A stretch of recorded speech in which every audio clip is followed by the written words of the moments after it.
Salam Bapak Ibu yang dikasih oleh Tuhan, kita bersyukur dan berterima kasih kepada Tuhan buat anugerah yang Tuhan berikan dalam kehidupan kita, sehingga pada pagi hari ini kita diberikan kesempatan untuk mendengarkan kebenaran firman Tuhan. Dan kiranya kebenaran firman Tuhan yang kita dengar pada hari ini itu menjadi dasar bagi kita untuk kita bisa menjalani hidup kita sepanjang pagi, siang, hingga malam nanti. Namun sebelumnya mari kita berdoa. Tuhan, kami ucap syukur dan terima kasih untuk anugerah demi anugerah yang boleh kami rasakan dalam kehidupan kami. Pemeliharaan yang sempurna yang Tuhan sudah nyatakan. Dan pada hari ini ya Tuhan, sebentar kami akan mendengarkan kebenaran firman-Mu. Dan kiranya kebenaran firman-Mu boleh menerangi hati dan pikiran kami, untuk kami bisa diterangi oleh firman-Mu di dalam menjalani hidup yang saat ini Tuhan percayakan dalam diri kami. Terima kasih ya Tuhan, Roh Kudus beracara di dalam diri kami. Roh Kudus memberikan pencerahan pada hati dan pikiran kami untuk kami bisa memahami dan terlebih lagi bisa melakukan di dalam kehidupan kami sehari-hari. Hanya di dalam nama Tuhan Yesus Kristus kami bisa berdoa. Amin. Bapak Ibu yang dikasih oleh Tuhan, mari kita akan baca kebenaran firman Tuhan di dalam 1 Samuel 17 ayat 34 sampai 37. Demikian bunyi firman Tuhan. Tetapi Daud berkata kepada Saul, "Hambamu ini biasa menggembalakan kambing domba ayahnya. Apabila datang singa atau beruang yang menerkam seekor domba dari kawanannya, maka aku mengejarnya, menghajarnya dan melepaskan domba itu dari mulutnya. Kemudian apabila ia berdiri menyerang aku, maka aku menangkap janggutnya lalu menghajarnya dan membunuhnya. Baik singa maupun beruang telah dihajar oleh hambamu ini. Dan orang Filistin yang tidak bersunat itu, ia akan sama seperti salah satu daripada binatang itu, karena ia telah mencemooh barisan daripada Allah yang hidup. Pula kata Daud, Tuhan yang telah melepaskan aku dari cakar singa dan dari cakar beruang, dia juga akan melepaskan aku dari tangan orang Filistin itu." Kata Saul kepada Daud, "Pergilah, Tuhan menyertai engkau." Bapak Ibu yang dikasih oleh Tuhan, pada hari ini kita akan belajar tentang tanggung jawab. Apa sih yang dimaksud dengan tanggung jawab? Tanggung jawab adalah keadaan untuk wajib menanggung segala sesuatu, atau kesadaran seseorang akan kewajiban untuk menanggung segala akibat yang telah diperbuatnya. Dalam proses rekrutmen kerja, terutama saat wawancara, biasanya pelamar kerja akan diperhadapkan dengan berbagai pertanyaan untuk mengetahui kemampuan dan pengalaman yang dimiliki oleh seseorang. Sebab dengan jawaban yang meyakinkan akan menjadi pertimbangan bagi perusahaan itu untuk menerimanya dan menjadikannya sebagai seorang karyawan. Nah, dalam 1 Samuel 17 ayat 34 sampai 37, itu adalah ungkapan Daud untuk memberikan keyakinan kepada Saul bahwa dirinya adalah orang yang bisa diberikan tanggung jawab, bahwa dirinya adalah orang yang sanggup melawan Goliat. Keraguan Saul akan kesanggupan Daud melawan Goliat itu sangat beralasan. Mengapa? Sebab Goliat bukan orang sembarangan. Tingginya kurang lebih 3 meter.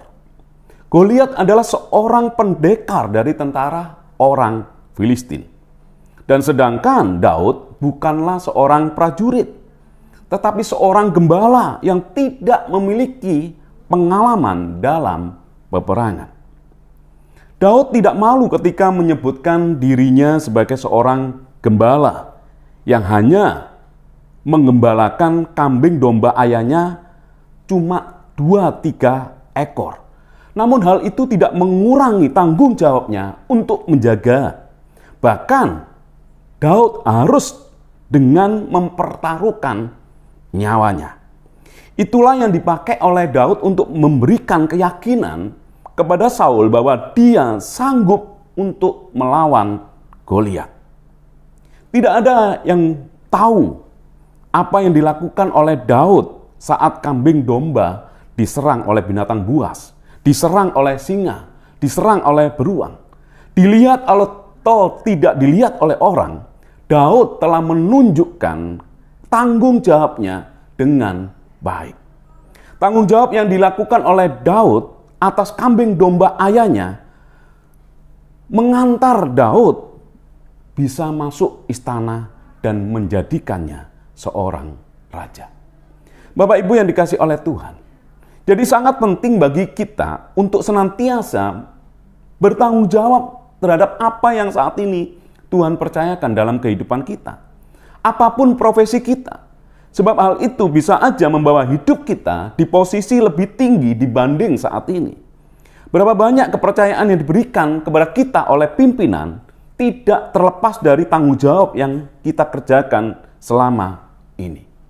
Melakukan tanggung jawab jangan hanya ketika pemimpin melihat kita. Melakukan tanggung jawab jangan ketika orang sedang mengawasi kita.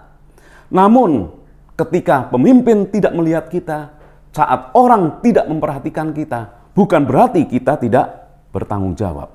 Dilihat atau tidak dilihat oleh seseorang, kita harus menunjukkan tanggung jawab kita di hadapan Tuhan.